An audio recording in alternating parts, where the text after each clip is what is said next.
What I want to share with you in this lesson is something very precise.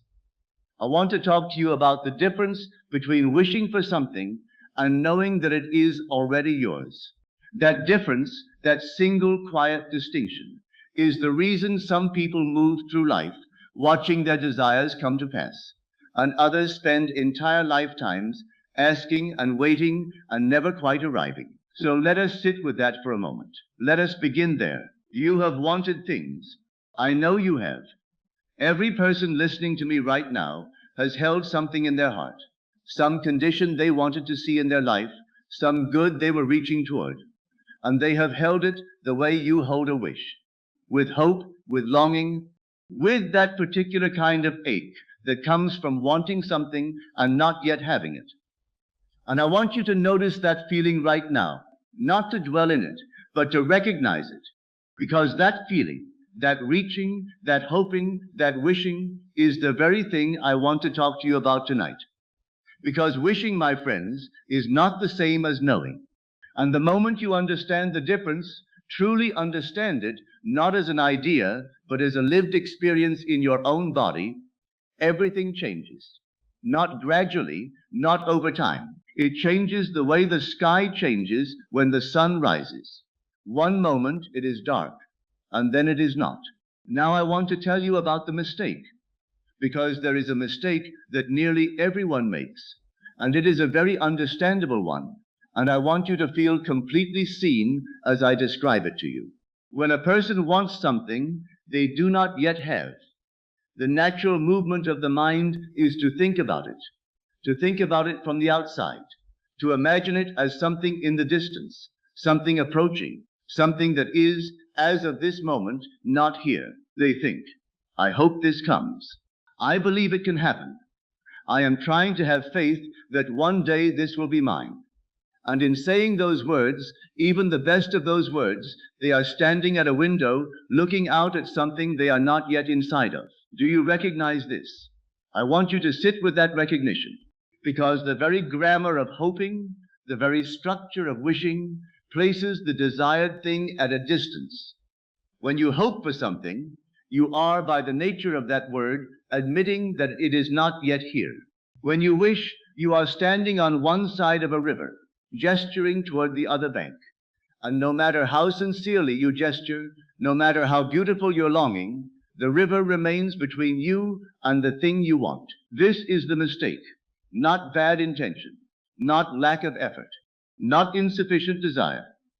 The mistake is simply one of position. You have been standing outside the experience of the thing you want, looking in at it, rather than standing inside of it and looking out. And I want you to understand that this is not a character flaw. This is simply what happens when no one has ever shown you that there is another way to stand. So let me show you. The teaching I want to give you is this. The thing you want to bring into your life must first be established as a fact in your inner world before it can appear as a fact in your outer world. Not wished for, not hoped for, not aimed at. Established, known, accepted as already true. I want you to feel the weight of that word, established. When something is established, there is no anxiety about it. There is no reaching. There is no checking to see if it is still coming. A man who knows the sun will rise tomorrow does not spend the night worrying about it. He does not send prayers toward the east hoping the sun will cooperate. He simply knows. And in that knowing, there is a quality of complete rest, a stillness, a certainty that requires nothing further from him. That is the state I am pointing you toward. Not wishing, knowing. And here is the inner declaration I want you to receive tonight, and I want you to say it quietly to yourself right now as you listen to me. Say this: it is done. This is already mine. Say those words, not as a wish, not as a prayer towards something distant. Say them the way you would state your own name, with the quiet simplicity of established fact. It is done. This is already mine. Feel the difference between that and hoping. Feel how different it sits in your body. Hoping reaches forward. Knowing rests. Hoping leans out over the edge of the present moment, straining toward the future. Knowing stands completely still in the present moment and lets the future come toward it. That is the whole of the teaching. Everything else I am going to say to you tonight is simply a slower unpacking of those two sentences. Now, I want to walk you through something very carefully because I know what will happen in your mind when I say these things. A voice will rise up, a very reasonable, very familiar voice, and it will say, "But I can see that this thing is not here yet. I can see with my own eyes that my life does not yet contain this thing I want. How can I say it is done when it is clearly not done?" And I want you to know that I have heard that voice from every person I have ever sat with. It is not a voice of weakness. It is a voice of honesty. It is simply the voice of someone who has learned to trust only what the eyes can confirm. But I want to ask you something. The person you are on the inside, the one who dreams, who feels, who knows what it is to love someone, or to feel ashamed, or to be moved by something beautiful, where is that person? Can you see that person with your eyes? Can you put your hand on that person? No. And yet you do not doubt that person exists. You do not require physical evidence before you are willing to say, "I am here." The inner world is real. It is in fact more real than the outer world, because the outer world is always changing, always rearranging itself, always lagging slightly behind what has already been established within. What you establish in the inner world with complete acceptance, with the full feeling of already done, is what the outer world will eventually arrange itself to reflect. This is not philosophy. This is the mechanics of how life works. And I have seen it confirmed, quietly, consistently, without exception, in the lives of people who learn to make this shift. So let me walk you through the feeling, because the feeling is everything. I want you to close your eyes if you are able to do so safely.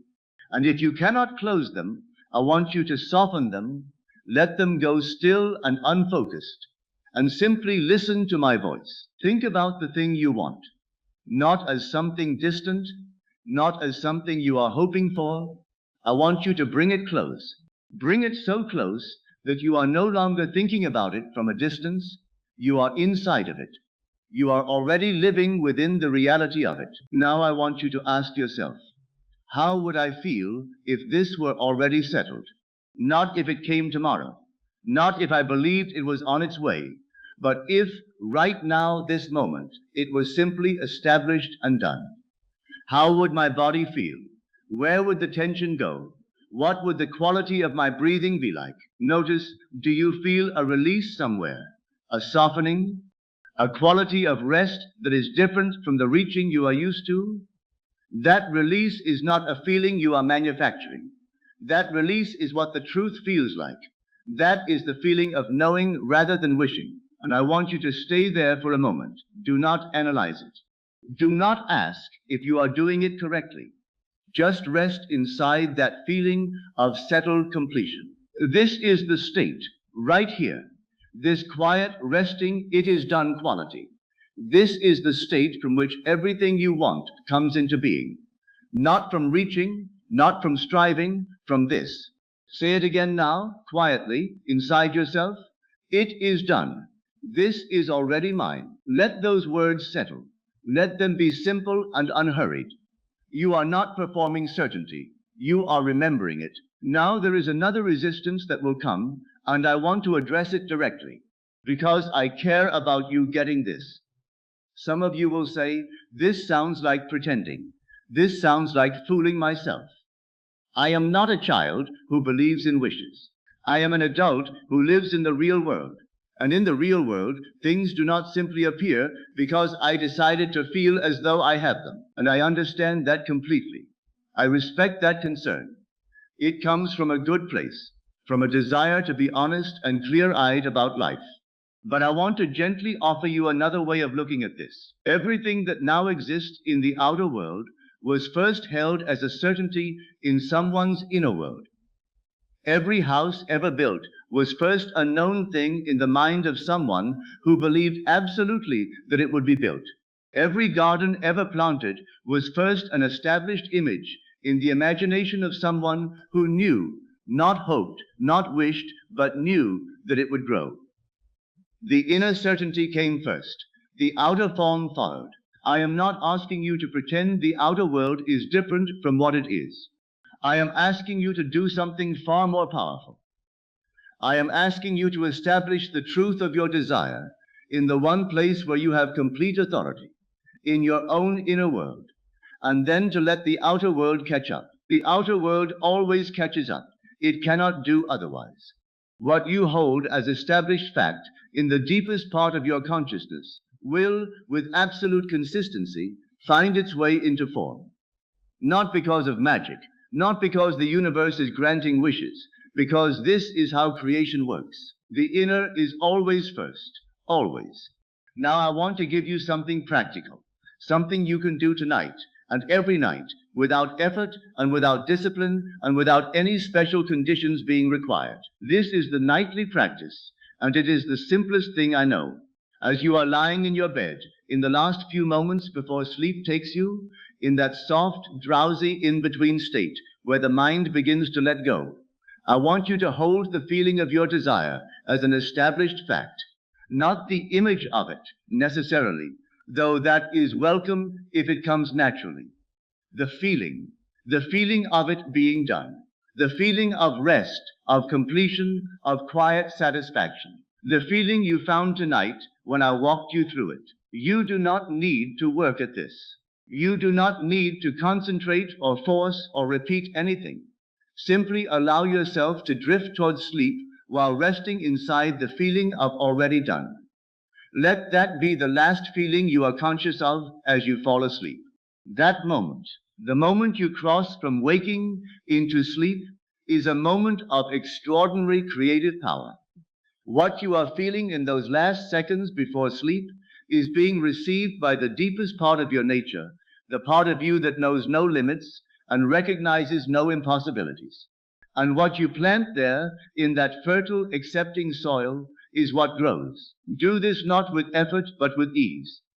Do it the way you would settle into a warm chair at the end of a long day, not striving, simply resting into it, resting into the feeling of, it is done, this is already mine, and then let sleep come. That is all. That is the entire practice. Now I want to talk to you about patience, not because you will need to wait a long time, though sometimes there is a natural ripening that takes the time it takes, but because I want to address the anxiety that can arise in the days after you begin doing this, when the outer world has not yet caught up to the inner world. There will be mornings when you wake up and look around and the outer evidence of your desire has not yet appeared. And in those mornings, the old habit of wishing will try to return. The mind will say, it has not come yet. Perhaps it is not coming. Perhaps I am doing this incorrectly. I want you to hear my voice in those moments. I want you to remember that the outer world is always behind. It is always in the position of catching up to what has already been established within. The gap between the inner knowing and the outer appearance is not evidence that the knowing is wrong. It is simply the natural interval between a seed being planted and a plant being seen above the ground. The seed does not become anxious in the darkness. It simply continues to become what it already is. When doubt arises, and it will arise, because you are human and your mind has been trained for a very long time in the habits of wishing rather than knowing, I want you to do only one thing. Return to the feeling, not to the argument, not to the logic. Simply return to the feeling of it being done, and say those words once more. It is done. This is already mine. Say them not to convince yourself. Say them because they are true in the inner world, and what is true in the inner world is on its way to being true everywhere. Let me come back now to where we began, because I want you to leave this lesson carrying something very clear. We began by talking about a feeling, the feeling of wishing, of reaching, of hoping towards something at a distance. And I told you that feeling, however sincere, was the very thing holding the distance in place. Because where you stand in consciousness is where you are. If you stand outside your desire, looking at it from a distance, you will continue to find it at a distance. The distance is simply a reflection of your inner position. But if you step inside the experience of your desire, not dramatically, not with great effort, but quietly and naturally, as though coming home to something that was always waiting for you, the distance disappears, not eventually. Now, in consciousness. And once it has disappeared in consciousness, the outer world has no choice but to confirm it. This is the difference between wishing and knowing. Wishing says, I hope this comes to me one day. Knowing says, it is done. This is already mine. One speaks from outside, looking in. The other speaks from inside, looking out. And you are more than capable of knowing. You have always been more than capable of it. No one needs to give you that capacity. You were born with it. What you needed, perhaps, was simply someone to sit with you quietly and show you the door. I hope I have shown you that door tonight. So before you go, I want you to do one more thing. I want you to take a single slow breath, not a performing breath, not a dramatic one, just one quiet, easy breath.